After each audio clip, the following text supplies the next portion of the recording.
চাবুৱাৰ দিনজয় চাহ বাগিচাৰ খেলপথাৰৰ পৰা ভূমিপট্টাৰ প্ৰক্ৰিয়া আৰম্ভ কৰিলে মুখ্যমন্ত্ৰীয়ে।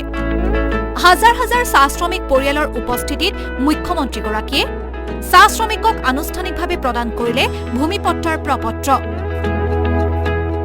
ডিব্ৰুগড় জিলাৰ 169খন চাহ বাগিচাৰ 58,400 এগৰাকী লোকক প্ৰদান কৰিলে ভূমিপট্টাৰ প্ৰপত্ৰ। 20খন জিলাৰ 711খন চাহ বাগিচাৰ 6 লাখ শ্ৰমিকক ভূমিৰ পট্টা প্ৰদানৰ লক্ষ্য হিমন্ত চৰকাৰৰ।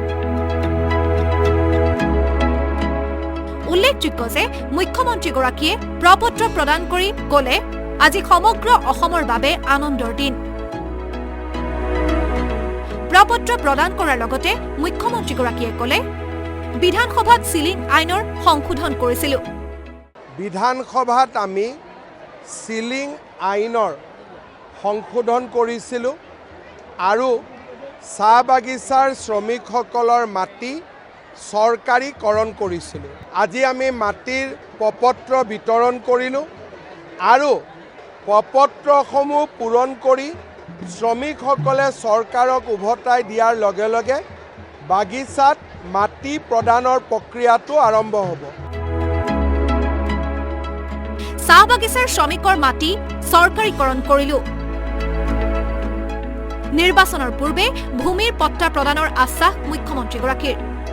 অচিৰে প্ৰপত্ৰসমূহ পূৰণ কৰি জমা দিলে নিৰ্বাচনৰ পূৰ্বে কিছু শ্ৰমিকক ভূমিপট্টা প্ৰদানৰ ব্যৱস্থা কৰাৰ পূৰ্ণ আশ্বাস মুখ্যমন্ত্ৰীগৰাকীৰ। নিৰ্বাচনৰ আগতেই কিছু হ'লেও মাটিৰ পট্টা যাতে আমি দিব পাৰোঁ সেই লক্ষ্যৰে আমি আগুৱাই গৈছোঁ।